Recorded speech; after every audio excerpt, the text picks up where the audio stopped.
First, King Crimson's elevator. Paradox. This infamous inconsistency appears in Part 5, Golden Wind, specifically during the San Giorgio Maggiore arc in Venice.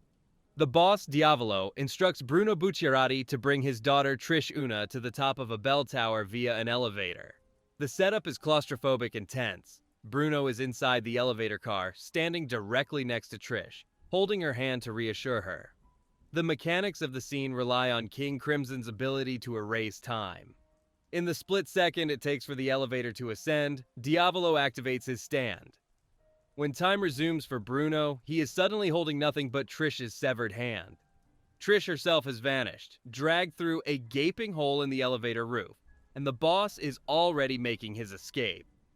The plot hole lies in the reaction, or lack thereof.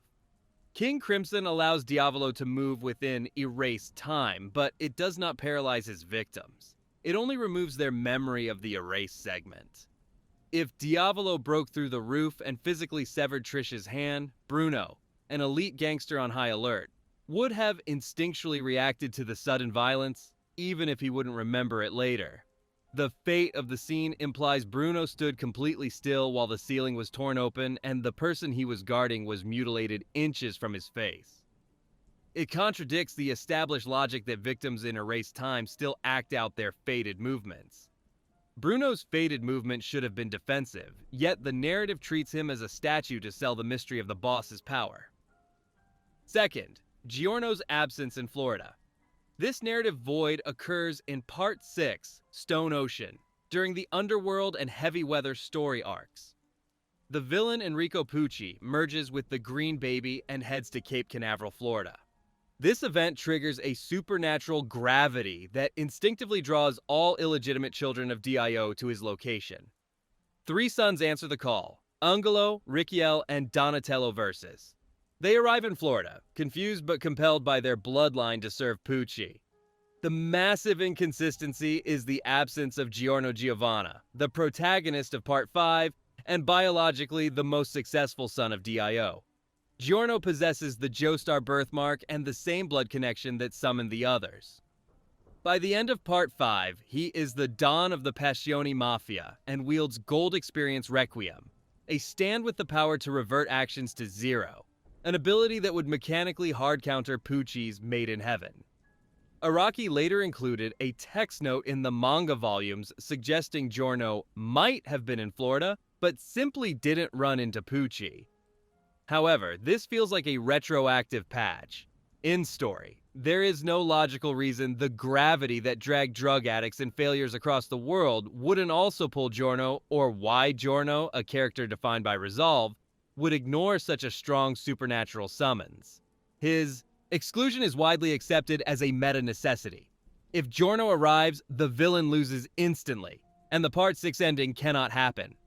Third, D4C's retcon mechanics. This functional change happens in Part 7, Steel Ball Run, during the Who Shot Johnny Joestar arc in Philadelphia. When Funny Valentine Stan, Dirty Deeds Done Dirt Cheap, D4C, is first fully revealed, the scene is designed as a whodunit mystery. Gyro Zeppeli and other witnesses perceive 3 overlapping realities. One where Diego Brando shoots Johnny, one where Weka Pipo shoots him, and one where Valentine does it. At this stage, D4C's power is presented as the ability to merge neighboring dimensions, allowing multiple realities to coexist in the same space simultaneously. This explains why different people saw different shooters at the exact same moment.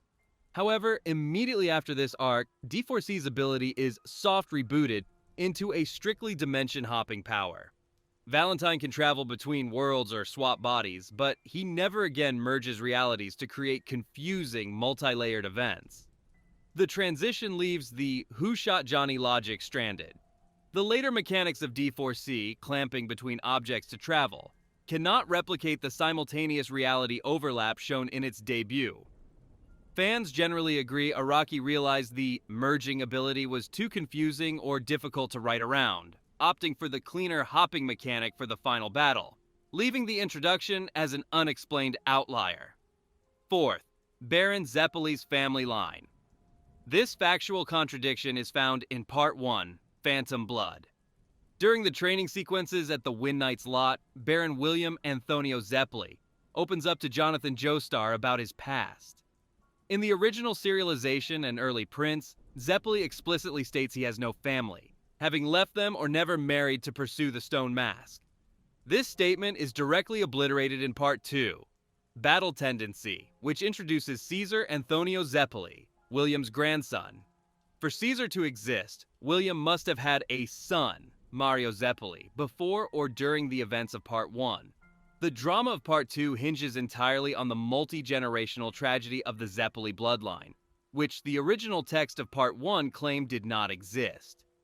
Araki acknowledged this error, and later editions of the manga corrected Zeppeli's dialogue to remove the "I have no family" line, changing it to reflect that he left his family behind to protect them. However, for readers of the original run or older scans, this remains the definitive Araki forgot moment, a plot point that was undeniably rewritten to facilitate a sequel.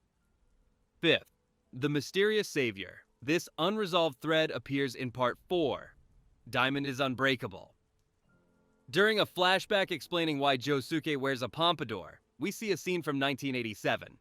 A 4-year-old Josuke is suffering from a lethal fever, linked to Dio's awakening.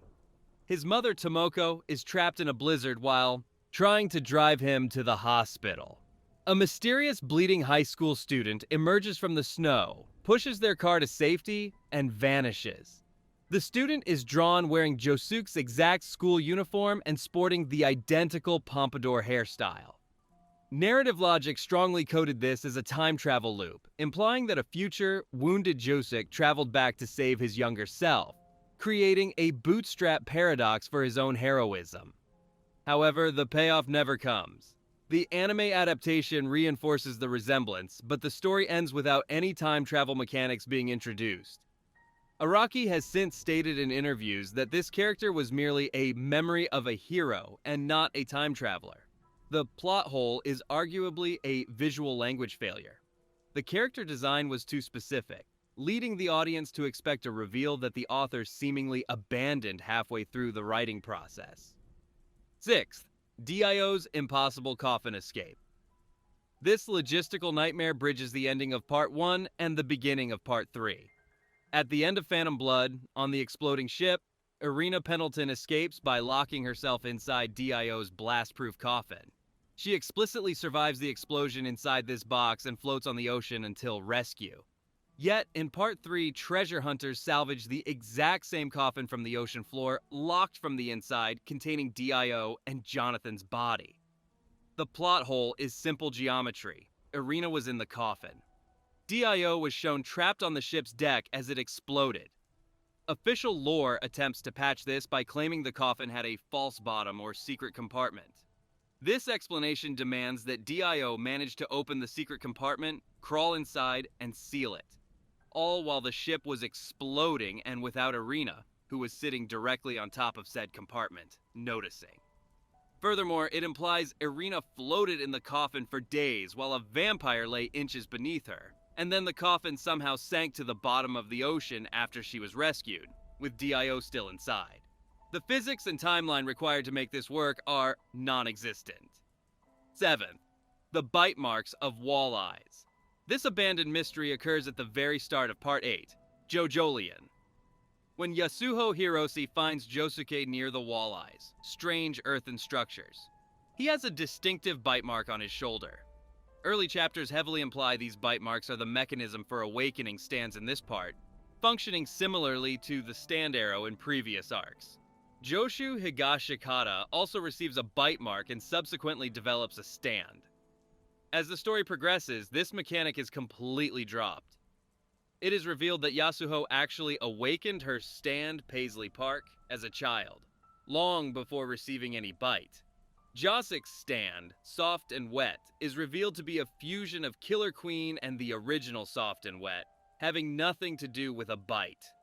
The story shifts focus entirely to the equivalent exchange. Properties of the Lokakaka fruit and the walleye's ground, rendering the specific bite mark setup a dead end.